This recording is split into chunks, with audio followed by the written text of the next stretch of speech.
It was a single text that detonated my world. Her phone buzzed on the kitchen counter, screen flashing while she soaked in the bath. Can't wait for Saturday at the lake house. Got that black dress you love. The words vanished into Android's cryptic ellipsis, but they'd already burned into my soul. The cosmos has a cruel streak, doesn't it? Dangling just enough to shatter your reality, but not enough to grasp how it unravels. I'm Daniel, the man who stood there, coffee mug stalled mid-sip, staring at my wife's phone on an ordinary Tuesday evening in May. 15 years of marriage dissolving in the steam of her bath. That moment solidified it all. The late evenings at the office, the abrupt email logouts, the sudden weekend retreats with no trace online, the way she'd stopped meeting my gaze during conversations, the faint shift in how she'd critique my habits after never commenting for over a decade. I didn't touch her phone. I didn't have to. A part of me had already sensed it, had been sensing it, had been waiting for proof of what my instincts had been shouting for months. Instead, I set down my mug, shaved with robotic precision, and headed to my studio like it was any other day. But it wasn't any other day. It was the dawn of a new existence, one where I finally faced the truth that Laura, my high school love, the woman I'd built a life with, was someone else and planning to take him to our lake house, the one we'd scraped together to buy, the one where we'd scattered my father's ashes 5 years ago, the one place I thought was ours alone. I'm not one for vengeance. I'm a graphic designer. I solve problems visually. I analyze patterns. I create solutions. And that's exactly what I did. That night, while Laura slept, I used her thumbprint to unlock her phone. A bold move, but she's out cold after her Wednesday yoga and a glass of Pinot. What I found wasn't just a fling. It was a parallel universe. His name was Ethan. Not some young barista, but a married financial advisor her age, 41. They'd been meeting for 9 months. I scrolled through countless texts, thousands of slivers of deceit, each one a needle in my chest. Your husband doesn't get you like I do, he'd written, a line so cliché it'd be laughable if it weren't dismantling my world. Clara's off to Seattle for work this weekend. Lake house. A text from 10 days ago. Clara, his wife. Something clicked in me then. Not just hurt, not just fury, but a sharp, focused intent. If Laura and Ethan wanted to play reckless lovers, I could play too. And I'd play smarter. Finding Clara was simple. LinkedIn, a few targeted searches. She was in event planning, striking in that polished, slightly chaotic way. Did she know? Was she as blind as I'd been? I wrote and scrapped a dozen messages before sending one. This is Daniel Harper. I believe your husband Ethan and my wife Laura are having an affair. If you're open to talking, my number's below. 2 hours later, my phone buzzed. Is this a prank? Her voice was sharp, restrained, but I caught the waver. I wish it was, I said. They're meeting at our lake house this Saturday. The silence lingered, two strangers bound by betrayal. What's your plan? She asked finally. That's when the idea took shape, elegant in its simplicity, brutal in its impact. How about we surprise them? I said, a strange calm washing over me. I've got keys. We could be there waiting. Her laugh was brittle. That's either insane or genius. Sometimes they're the same, I replied. We agreed to meet at a diner the next day to align our stories and lock in the plan. I remember sitting across from her, taking in her face for the first time. She had sharp eyes, weary now. Betrayal had worn her down overnight, just as it had me. They'll show up around 6, I said, stirring my coffee. Laura told me she's at a wellness retreat in Vermont. Ethan said Portland conference, Clara replied, her lips twisting. 10 years married, and I never checked his stories. Don't blame yourself, I said. Trust isn't naivety. It's the foundation of a vow. She corrected. We spent 2 hours plotting our confrontation, not with shouting or chaos, nothing so messy, but with deliberate, crushing accuracy. The lovers thought they were scripting a secret escape. Instead, they were stepping into a trap. As we parted, Clara paused. Are we sure about this? I thought it over.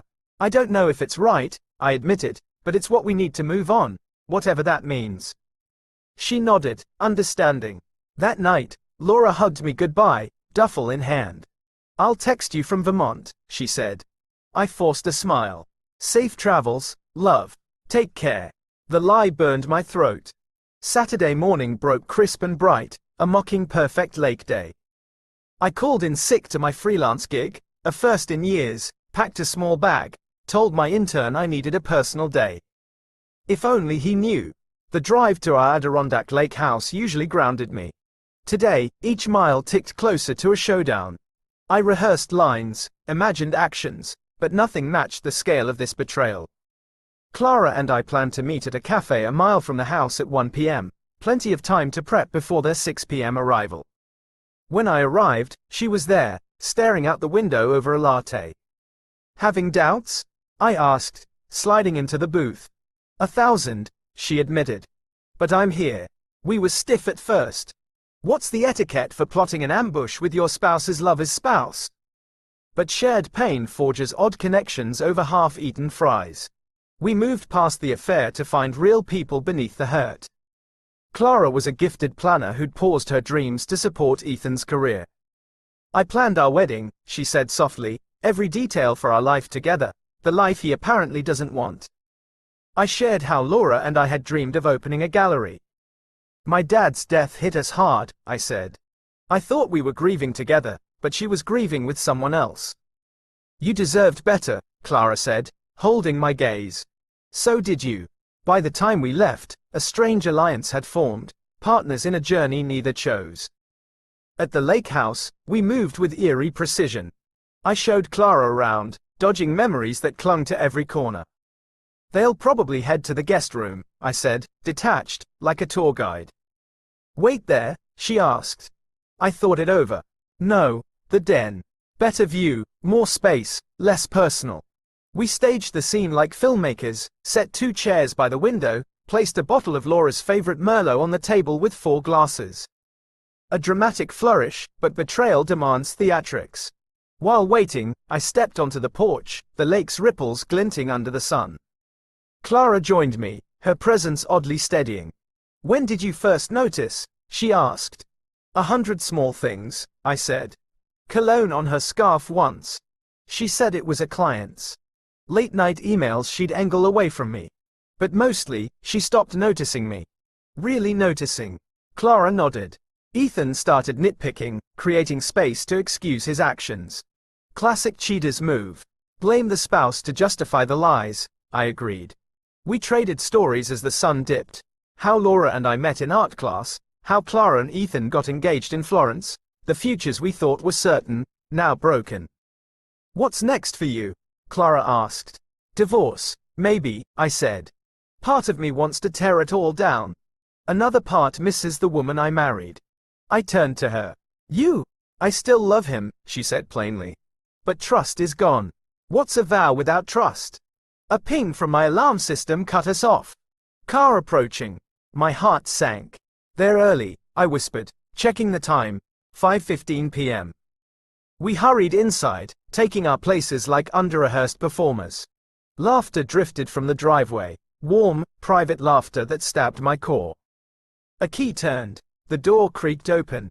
Laura entered first, holding a picnic basket and a bottle of Prosecco. Ethan followed, juggling bags and a bouquet. They were so lost in each other they didn't see us at first. Sweetheart, where should I? Laura started, then froze as her eyes met mine. The Prosecco hit the floor. Ethan gasped, the bouquet slipping from his grip. 4 people, 2 vows, 1 moment of stark truth. Welcome to our lake house, I said, my voice eerily steady. Clara and I thought we'd crash the party. Laura paled. Ethan started shaking. Dan, let me explain, Laura stammered. Can you? Really? I tilted my head. I'm dying to hear how you justify your financial advisor in our lake house, where we scattered Dad's ashes. Go ahead, enlighten us. Ethan turned to Clara, eyes wet. Clara, this isn't. Don't, she cut him off. We saw the texts. Every single one. The air thickened with tension. 9 months, I said, eyeing them both. 9 months of deception. Did you mock how gullible we were? It wasn't like that, Laura insisted, stepping forward. Then what was it? Clara snapped, standing. Tell us. We've got all weekend. That's when Ethan broke, sinking to his knees amid the spilled wine and petals. "I'm sorry," he choked. "So sorry." Laura stood rigid, her face a storm of guilt and defiance. "Daniel, please, can we talk alone?" "No," I said sharply. "No more hiding. Say what you need to in front of everyone." And so began the most grueling 2 hours of my life. What they didn't know was that this moment had been meticulously planned. Clara and I hadn't just stumbled into this. We'd crafted it. As they fumbled through excuses and sobbed apologies, I held my calm, letting their betrayal linger like smoke. Laura kept glancing at me, expecting tears, maybe rage. Not this cold command. She didn't know I'd spent the previous night compiling proof. I'd emailed their text thread to my private account. I'd photographed bank statements showing spa days, rentals, gifts, all disguised as work expenses. I'd even recorded Laura's coworker casually confirming no Vermont retreat existed. "Let's sit," I said after their initial panic eased. "We've got a lot to cover." We arranged ourselves in the den like a warped mediation. Laura and Ethan on the love seat, still subtly tethered despite the chaos. Clara and I in chairs across from them. I poured 4 glasses of Merlot, the bottle Laura saved for milestones. "A toast," I said. "To truth." At last. Laura frowned at my tone. She'd braced for a shouting match, not this calculated chill. "How long have you known?" she asked warily. "Long enough," I said, not admitting it was barely 48 hours. Let her think I'd been plotting for months. Let her wonder what else I had. Clara played her role perfectly. We'd agreed she'd channel fury while I stayed analytical. Good cop, bad cop, both scorned. "Were you ever going to tell us?" Clara demanded. "Or just let us live like fools forever?" Ethan stared at the floor. "I don't know," he mumbled. "It didn't stop," I noted. "It grew. Secret trips. Talk of a life together." Laura flinched. Direct hit. "You've been dreaming of a future," I pressed, watching her face. "Haven't you?" Her silence was answer enough. What they didn't know was that while waiting, Clara and I had found something rare. We connected. Not as lovers, but as allies. We'd bonded over our wounds. We'd also realized we were both tactical minds. In those waiting hours, we'd evolved our plan from mere exposure to something sharper. We weren't just revealing their affair. We were taking back our agency. "Here's how this goes," I said, setting down my glass. "Laura, you've got a choice to make tonight. But first, some context." I pulled a folder from my bag. Inside were their texts, bank records, photos Clara had pulled from Ethan's cloud. Nothing graphic, but undeniably close. "First, I've spoken with Margaret Klein," I said. Laura froze. Margaret was the creative director at our agency, where Laura and I both freelanced, where she was pitching for a lead role. Margaret and I had a theoretical chat about professional boundaries. I went on, about what happens if, say, a designer's affair with a client's advisor risks conflicts of interest, breaches of trust. "You wouldn't," Laura whispered. "I haven't," I said. "Yet. I've just weighed my options." Clara jumped in. "And Ethan, Pinnacle Wealth has a zero-tolerance policy on client fraternization. Laura's agency handles 2 of Pinnacle's top accounts." Ethan's face went ashen. "How did you?" "I'm on the ethics committee at my firm," Clara said. "I know how these policies work. I also know your VP, Rachel. We meet at charity galas." It was a stretch. They'd crossed paths once, but Ethan didn't know. This was our strategy's brilliance. No overt threats, just laying out the consequences they'd ignored in their haze of desire. Reality bites, whether we act or not. I leaned in. "Here's what's curious, Laura. When we lost Dad in this house, you pulled away, said you needed time to grieve. Was Ethan your solace? Your escape while I mourned alone?" For the first time, Ethan looked stunned. He turned to Laura.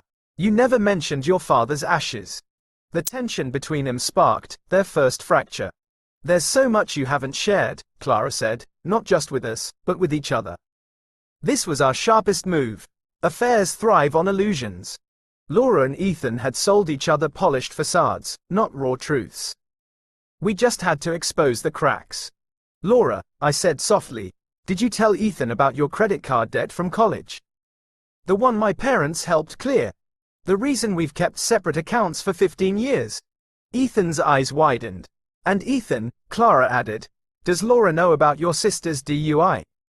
The real reason we didn't buy the cabin last year was her legal fees. Laura shifted, uneasy. What is this? A smear campaign? No, I said evenly. It's the truth, the messy truth you both dodged for a fling. We weren't cruel for sport. We'd learned Laura and Ethan had framed us as lacking, using our flaws to excuse their choices. This was our rebuttal. You built perfect versions of each other, Clara said. But real bonds, they're built on seeing the ugly and staying anyway. I stood, gazing out at the lake's darkening surface. We're not here to dictate your paths. We're here to reclaim our own. Laura rose, approaching me. Dan, can we talk privately now? I faced her. No, Laura. Everything's out in the open tonight. That's the point. In her eyes, I saw a shift. She realized I wasn't the passive husband she could sway. I'd become something new, unyielding. What came next would shape 4 futures. But Clara and I had already triumphed. We'd refused to be sidelined. We'd dragged their fantasy into the light. As we stood at that pivot, I felt an odd peace. Whatever came, I'd endure. I caught Clara's eye, and she gave a faint nod of unity. The night was just starting. I want out. The words hung heavy, but they weren't mine. Ethan had spoken. Laura stared, stunned. What? Ethan, you can't mean that. After all this, all we've ruined. Ethan shot back, voice rising. Look at them. He pointed to Clara and me. Look at what we've done. This was a curveball. Clara and I exchanged looks. We'd braced for defiance, excuses, maybe lies, but not Ethan's sudden clarity. You told me your marriage was dead, Ethan said to Laura. You said Daniel was distant, obsessed with work, that you were just biding time. The words hit like a blade. Distant. Work obsessed. When I'd spent years building our dream studio, shifting projects to support her pitches, planning a gallery we both wanted. And you, Ethan turned to Clara, eyes brimming. I told myself you didn't care anymore, that we were just coasting. It was easier than facing my own failures. Clara's mask cracked. How could you believe that? I planned our anniversary trips, our date nights, pushed for the family you said you wanted. Because I was lost, Ethan said, voice breaking. Because I didn't know what I was chasing. Laura stepped toward him, but he recoiled. Don't. He turned to me. I'm sorry, Daniel. It's worthless, but I mean it. Silence settled, heavy and strange. This wasn't the clean victory Clara and I had envisioned, revealing the affair, laying out evidence, watching them break. It was rawer, more human. Laura slumped into a chair, face in her hands. I didn't want this, she whispered. But you chose it, I said, voice firm. Every lie, every secret, every time you dismissed my questions about late nights or missing charges. You used our grief as a free pass to betray me. She looked up, eyes swollen. After your dad, I fell apart, Dan. I couldn't be what you needed. Ethan was a way out. A way out, I echoed. While I was sinking, you were running. Clara poured herself a drink. So, what now? Where does this leave us? Then Laura dropped the bombshell. I'm pregnant. The room spun. I gripped the table's edge. What? Clara's voice was a ghost. Laura shut her eyes, tears falling. 10 weeks. I found out last week. The cruelty was staggering. After years of hoping, after losing my dad in this house, Laura had carelessly created a life with someone else. Is it mine? Ethan asked, voice cracking.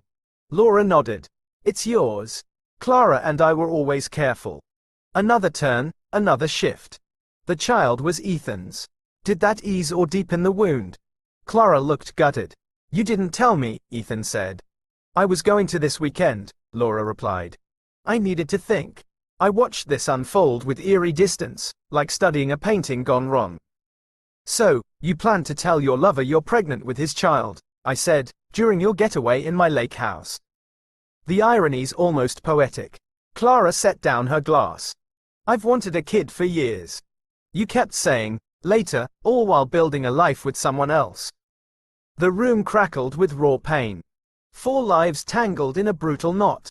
Then my phone rang, a sharp jolt from reality.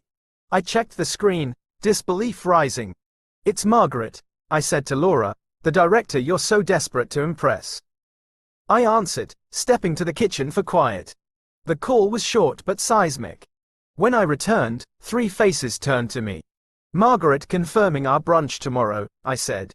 "She's at her cabin nearby. There's movement on the Pinnacle Wealth account.